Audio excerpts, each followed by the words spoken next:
अस्सलाम वालेकुम। तो आज मैं बना रही हूँ प्रॉन्स ड्राई फ्राई मसाला, जिसके लिए मैंने लिया है 1 kg झींगे लिए हैं मैंने, जिसे मराठी में कोळंबी भी बोलते हैं और हिंदी में जैसे हम झींगे बोलते हैं और इंग्लिश में प्रॉन्स बोला जाता है।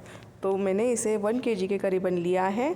मीडियम साइज़ के झींगे लिए हैं मैंने, छोटे झींगे नहीं लिए हैं। जिसे कि मैंने हाफ़ टेबल स्पून हल्दी, हाफ़ टेबल स्पून नमक और 1 नींबू डाल के इसे मैरिनेट करने के लिए रख दिया है। इसके अंदर जो काली लकीर होती है, इसे साफ़ करने के बाद में हमने वो भी इसका निकाल के ले लिया है। वो रहने से जो झींगे हम बना रहे हैं उसका टेस्ट अच्छा नहीं आएगा, थोड़ा कड़वा टाइप आएगा, इसीलिए वो निकालना ज़रूरी है। 5 से 6 पानी में वॉश करने के बाद में फिर मैंने इसे मैरिनेट करने के लिए रख दिया था। अब मैंने 1 table spoon ginger garlic paste, 2 प्याज जिसे मैंने फाइनली चॉप करके लिया है, 1 टेबल स्पून लाल मिर्ची पाउडर, हाफ़ टेबल स्पून जीरा पाउडर, 1 टेबल स्पून धनिया पाउडर, हाफ़ टेबल स्पून हल्दी। हल्दी हम इसलिए कम ले रहे हैं क्योंकि हमने ऑलरेडी मैरिनेट करने के लिए जो हल्दी लगा ली है, इसीलिए हम बनाते वक्त हल्दी थोड़ी कम ही लेंगे। मालवनी मसाला जो मैंने अब दिखाया है, मालवनी मसाला हमें 1 टेबल स्पून लेना है कि तो ऑलरेडी उसमें भी थोड़ा सा लाल मिर्ची पाउडर होती है, तीखा ज़्यादा होता है, इसलिए 1 टेबल स्पून ही लेना। कोई भी ब्रांड का मालवनी मसाला ले लेना। अब कढ़ाई को गर्म होने के लिए रख देते हैं। करी के स्पून से मैंने इसमें 2 स्पून ऑयल डाला है। अब इसे अच्छे से गर्म होने देते हैं। अब ये गर्म हो चुका है। अब हम इसमें प्याज डाल देते हैं। प्याज डालने के बाद हमें इसे अच्छे से भून के लेना है। अब इसे हल्का सा शैलो फ्राई करके ले लेंगे। हाई फ्लेम पर रखने के बाद में कंटिन्यूसली इसमें चम्मच चलाते हुए प्याज को भून के लेना है पहले। अब दूसरी तरफ हम कढ़ाई को गर्म होने के लिए दूसरी कढ़ाई रख देते हैं। अच्छे से गर्म होने तक के इसे गर्म करके लेना है।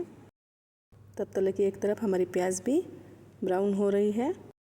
अब इसमें मैंने कम से कम 3 से 4 टेबल स्पून के करीबन इसमें ऑयल डाला है। ऑयल गर्म होने तक फिर से एक बार प्याज को देख लेते हैं। देखिए प्याज भी अच्छे से गर्म हो रही है मसाले की। अब ये ऑयल जो कढ़ाई में रखे हमने गर्म को, ये अच्छे से गर्म हो चुका है। अब जो प्रॉन्स हमने मैरिनेट करने के लिए रख दिए थे वो इसमें डाल देते हैं। अब देख सकते हो प्याज भी एक तरफ हल्की सी ब्राउन हो रही है। अब हमने इसमें जिंजर गार्लिक का पेस्ट डाल दिया है। अब इसे भी अच्छे से भून के ले लेते हैं, कच्ची स्मेल अदरक लहसुन की जाने तक। अब जो प्रॉन्स हमने कढ़ाई में फ्राई करने के लिए रख दिए थे, एक बार चम्मच इसमें चला लेते हैं। अब ये धीमे धीमे उसका पानी छूटेगा। इसे भी ड्राई होने तक के हमें इसमें पकाकर ले लेना है। बड़े साइज़ के झींगे लिए हैं मैंने। अगर छोटे लेंगे तो 1 किलो में काफ़ी ज़्यादा बैठते हैं और बड़े लेंगे तो थोड़े कम ही बैठते। देखिए जितनी क्वांटिटी मैं आपको बता रही हूँ उतने बैठते हैं। अब झींगे कढ़ाई में डालने के बाद में ये धीमे धीमे इसका पानी निकलेगा। देखिए झींगे का। अब इसी में ही हमें इसे भाप पे रखना है, जैसे कि हम ढकेंगे नहीं, ऐसे ही रखेंगे और इसे फ्राई भी हो जाएगा। फ्राई भी करके ले लेते हैं। देखिए प्याज भी हमारी हल्की सी हो रही है। अब हमने इसमें हल्दी डाल दी है, हाफ़ टेबल स्पून। एक बार फिर से चम्मच चला लेते हैं प्याज में। हाफ़ टेबल स्पून इसलिए डाला है क्योंकि इसके पहले हम जब मैरिनेट कर रहे थे तभी उसी में भी हमने हाफ़ टेबल स्पून हल्दी का इस्तेमाल किया है, इसीलिए इसमें हाफ़ टेबल स्पून डाला है। लाल मिर्ची पाउडर 1½ टेबल स्पून मैंने डाला है। कश्मीरी रेड चिली का इस्तेमाल किया है मैंने, जिससे कि कलर भी अच्छा आ जाएगा और खाने में भी टेस्टी लगेंगी।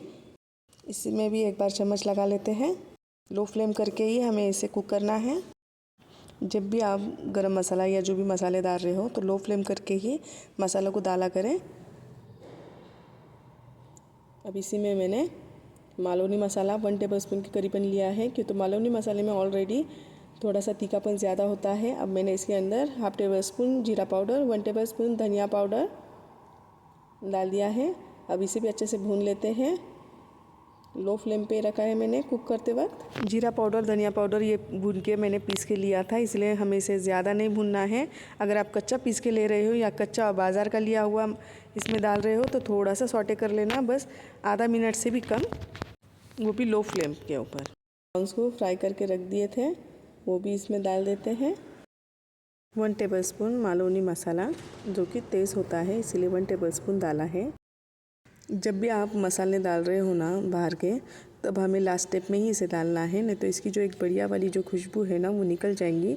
इसीलिए लास्ट स्टेप में डाल के 1-2 बार इसे अच्छे से सॉटे कर लेना। अब कम से कम आधा से 1 मिनट के लिए मैंने इसे हाई फ्लेम के ऊपर रख के सौटे कर लिया है। आप देख सकते हो हमें ड्राई बनाना है, तो ये काफ़ी ड्राई हो चुका है। झींगे को हमने जब अलग से कढ़ाई में फ्राई होने के लिए रख दिए थे तब वो पानी छोड़ दिया था, तो वो पानी हमने फेंका नहीं, बल्कि वो सोख होने तक के हमने उसी कढ़ाई में ड्राई करके ले लिया। हमने एक्स्ट्रा पानी कुछ भी नहीं डालना है इसमें पकाते वक्त। अब हमने हरे धनिया से इसे गार्निश कर लिया है। एक बार फिर से चम्मच चला लेते हैं हरा धनिया डालने के बाद। अब इस तरीके से हमने प्रॉन्स ड्राई फ्राई मसाला बना लिया है। काफ़ी अच्छा लगता है खाने में, आप भी एक बार ज़रूर बनाना। अब हम इसे गर्मा गर्म एक डिश में सर्व कर लेते हैं। तो ये बन गया हमारा गर्मा गर्म ड्राई फ्राई प्रॉन्स मसाला, जिसे आप एक बार ज़रूर बनाइए और कमेंट में ज़रूर बताइए कैसा बना। इसके लिए लाइक शेयर कमेंट सब्सक्राइब ज़रूर कीजिए, और मेरे चैनल पर नए हो तो बेल आइकन को प्रेस करना ना भूलें, जिससे कि मेरी आने वाली वीडियो की हर नोटिफिकेशन आपको मिलती रहे। इसके लिए thanks for watching Kausar kitchen.